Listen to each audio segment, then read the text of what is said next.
সকালে কেমন আছো? আশা করি সকালে খুব ভালো আছো। এই দেখো সকাল সকাল উঠে গেছে, অনেকক্ষণ আগে স্নান টান হয়ে গেছে, এখনো চুল আঁচড়ানোর সময় হয়নি। সকালবেলা উঠে তাড়াতাড়ি স্নান টান করে আগে পুজোটা দিলাম। তো রান্না টান্না বসিয়ে দিয়েছি। আর আমাদের এই পাড়ায় মোটামুটি 5-6 দিন পর কলে মনে হয় জল আসু, ঠিক মতো আমাদের কলে জল আসেই না বললে হয়। কেনা জল আসে, রাস্তার উপর কেনা জল কেনা হয়, বাট আমি কেনা জলটা খেতে পারি না, আমার খুব তেতো লাগে মনে হয়। তো ওই সামনের কলের জলটা আমাদের, দ্বারা তোমাকে দেখাই কোন জায়গাটা আমাদের কলটা। দেখতেই পাচ্ছ আমাদের কলপারে কত লাইন পড়ে গেছে, কয়েকদিন জল না আসলে এখানে মানে জল নেওয়া দুষ্কর ব্যাপার হয়ে যায়। তোমরা দেখতেই পাচ্ছ অবস্থাটা। ভাত হচ্ছে আর এদিকে বাঁধাকপিটা সেদ্ধ হতে দিয়েছি।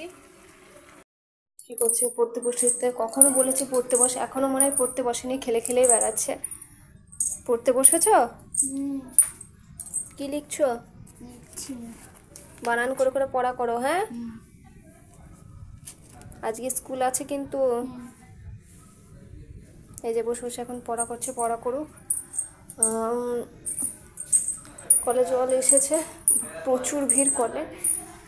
দোকানটা খোলা পড়ে আছে, খুলে রেখেছি। সকালের দিকে আমাদের অসুবিধা নেই, দোকানটা খোলা পড়ে থাকলো। রাস্তাঘাটে লোকজন থাকে। তো দেখো সকাল হয়ে গেছে, দোকান টোকান খুলে দিচ্ছি। তোমার দাদাভাই দোকান খুলে দোকানে বসে আছে। দেখো তোমাদের কলের ভিড়টা কেমন।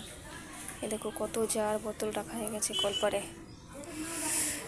জলটা কি বলো তো, আমাদের যদি ঠিক টাইমভাবে প্রতিনিয়ত কলে জল দেয় তাহলে এই সমস্যাটা আমাদের ফেস করতে হয় না। এবার তা তো হয় না, ওই একদিন দিবে 4-5 দিন জল আসে না, কারণ এতটা পরিমাণে লাইন হয়, জলটা খুব একটা আমাদের বলতে গেলে নেওয়াই হয় না।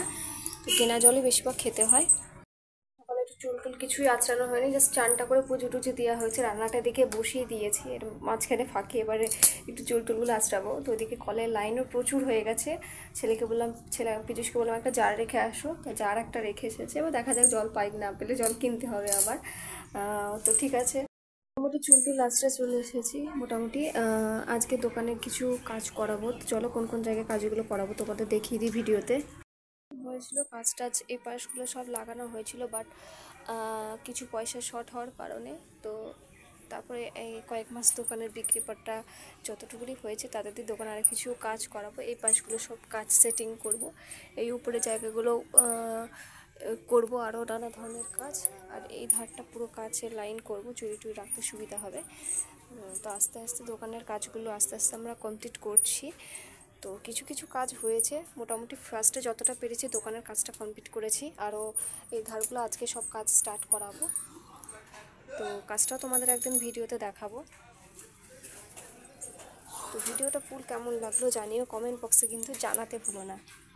নতুন এসে থাকো তাহলে কিন্তু চ্যানেলটা সাবস্ক্রাইব করতে ভুলো না। শুধু আমি যে ব্লগ ভিডিও করি তারা, আমার কন্টেন্ট ভিডিও আছে, তোমরা আমার ইউটিউবে সব কিছু সার্চ করে দেখতে পারো। অনেক কিছু টিপস বা অনেক কিছু ফেসবুক ইউটিউবের সেটিংসের সম্বন্ধে আমি ভিডিও দিয়ে থাকি। তো ভিডিওগুলো দেখো, আশা করি তোমাদের ভিডিওগুলো ভালো লাগবে। আর যদি ভালো লেগে থাকে তাহলে কিন্তু আমার চ্যানেলটা কিন্তু সাবস্ক্রাইব করে রাখতে হবে, আর অল নোটিফিকেশানটা অন করে